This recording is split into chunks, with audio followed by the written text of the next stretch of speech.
बेल्ट्रॉन के द्वारा जैसे ही 17 अप्रैल 2025 को परिणाम जारी किया गया, पहले तो खुशी की लहर दौड़ी कि चलो भाई डीओ का परिणाम आ गया, लेकिन जैसे ही सबने स्कोर कार्ड अपना डाउनलोड किया, वहां से एक विवाद ने जन्म लिया। वो विवाद था टाइपिंग स्कोर का कम होना। उसके बाद प्रोविजनल लिस्ट का आना, फिर एक नया विवाद आया कि भैया हमारा सिलेक्शन नहीं हुआ। इंग्लिश टाइपिंग वाले जो तो वो परेशान कि हम तो सिर्फ इंग्लिश के लिए भरे, तो आपके कहने पे तो मेरा प्रोविजनल लिस्ट क्यों नहीं बना, या किसी प्रकार का लिस्ट हमारा क्यों नहीं बना। तो यहाँ पे सभी विद्यार्थी अपने अपने समस्याओं को लेकर परेशान है, और ये परेशानी इतना हद तक हो गया कि पटना हाई कोर्ट में जाके इन पे केस भी हो गया। जी हाँ, हम बात कर रहे हैं आज के तारीख में कि आखिर हुआ क्या है। ठीक है, मैं हूं के सर ट्यूटोरियल में आप सबों का स्वागत है।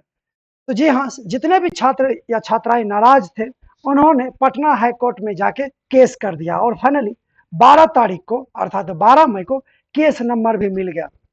क्या इसके बारे में, चलिए पहले हम इसके ऑनलाइन स्टेटस को चेक कर लेते हैं कि कितना सही है कितना गलत। तो हम पटना हाई कोर्ट की वेबसाइट को खोलेंगे और केस स्टेटस में नीचे जाएंगे, तो यहाँ पे पूछेगा केस का टाइप, तो आपको यहाँ पे कर देना सिविल वाला, ये जो है CWJC, इस पे आपको क्लिक करना। केस नंबर आपका 7885 टाइप करना, ईयर देना 2025, और कैप्चा देना 345 जो भी होगा।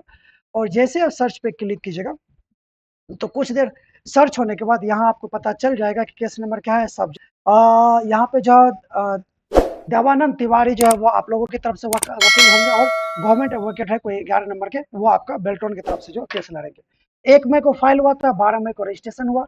यहाँ पे आप देख सकते हैं कि टोटल 64 स्टूडेंट ने मिलकर जो है वो केस करा। उसके नाम और एड्रेस यहाँ पे दिया हुआ है, और किन के ऊपर जो है केस किया गया, तो वह एक the secretary informational and public relation department government of Bihar, उसके बाद मैनेजमेंट डायरेक्टर बेल्ट्रॉन, उसके बाद जनरल मैनेजर, और इसके बाद एक और है जनरल मैनेजर टाटा टिस्को, मतलब TCS पे भी केस किया गया है पार्ट।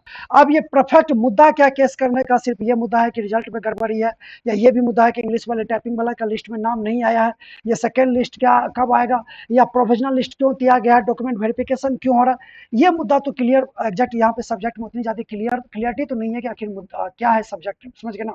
लेकिन ये चीज तो तय है कि बेल्ट्रॉन के रिजल्ट गड़बड़ी को लेकर जो है वो यहाँ पे केस किया गया। ठीक है, आने वाले समय में पता चलेगा कि कब सुनवाई होगा, कौन से डेट में सुनवाई होगा। इतना जानकारी तो हमें कोर्ट कचहरी का नहीं है।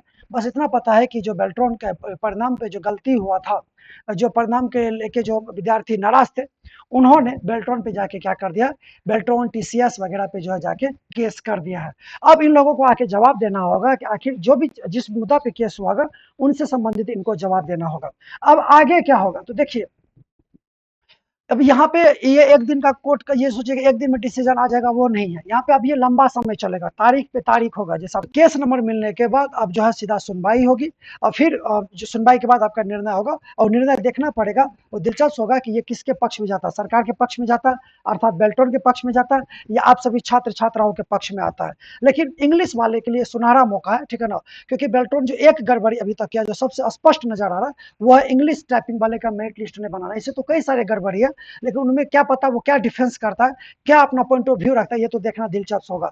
लेकिन इंग्लिश वाले के लिए चूंकि हिंदी बोलिएगा कि हिंदी कट ऑफ तो दिया हुआ था, लेकिन बेल्ट्रॉन ही ने बोला कि आप इंग्लिश जानते तभी आप टाइपिंग के लिए भर दीजिए। तो सिर्फ एग्जाम देने के लिए कोई 1000 रुपया तो नहीं खर्चा किया होगा, वो तो इसी उम्मीद से भरा होगा कि मेरे लिए भी कुछ ना कुछ लिस्ट बनेगा। तो यहाँ पे दो बातें सामने आती है, या तो बेल्ट्रॉन इस मुद्दा पे कुछ ना कुछ उसको उस पर घेराव होगा, या फिर हो सकता है कि जैसे केस फाइल हुआ, बेल्ट्रॉन कुछ जो है आपके इंग्लिश लिस्ट वाले का नाम दे दे, ताकि वो ये कह सके कोर्ट में जाके कि देखिए हम इंग्लिश वाले का जो फॉर्म भरवाए थे, तो हम उसका मेरिट लिस्ट बना दिए, चाहे वो 100 की संख्या में, 200 की संख्या में, 1000 की संख्या में। ज्यादातर चांस बनता है कि बेल्ट्रॉन इससे पहले की डेट निकले सुनवाई का, ठीक है ना, हो सकता है कि वो इंग्लिश का जो आपका लिस्ट जारी कर दे। ऐसा हम कह सकते हो सकता है, मे भी, नहीं तो उसको फिर इस पर जवाब देना पड़ेगा। तो ये मुद्दा सबसे सटीक है। बाकी ऐसे बहुत सारे मुद्दे हैं जो आपको पता ही है, ठीक है ना, बार बार इस चीजों को डिस्कस करने से कोई फायदा नहीं है। मोटा मोटी बेल्ट्रॉन और TCS को जो है वो इस रिजल्ट को गड़बड़ी को लेकर जवाब देना पड़ेगा। रहा DV जो है डॉक्यूमेंट वेरिफिकेशन, इन छात्रों का क्या होगा, तो देखिए जब तक कोर्ट का कोई निर्णय नहीं आता तब तक जो प्रोसेस हो रहा है वो होते रहेगा, क्योंकि अभी कोर्ट इसमें कोई स्टे नहीं लगा है, सिर्फ इसमें अभी जो है वो केस किया गया है। तो ये अभी देखना होगा कि कोर्ट का निर्णय क्या आता है। जब तक निर्णय नहीं आता तो जो प्रोसेस जो शेड्यूल में है वो चीजें होते रहेगा, जिस क्रम में जिस वे में, उस पे उसको कोई अभी नहीं रोक सकता। ये तब तक नहीं रुकेगा जब तक कि कोर्ट का कोई निर्णय नहीं आ जाता। तो ये देखना पड़ेगा कि कोर्ट का निर्णय क्या आता है। बाकी अब इसमें तारीख पे तारीख होगा, बाकी जो जैसे से तारीख होगा वैसे से आपको अपडेट मिलते रहेगा। ठीक है, तो यही था आज का अपडेट। मिलते हैं कुछ नए अपडेट के साथ, तब तक के लिए थैंक यू।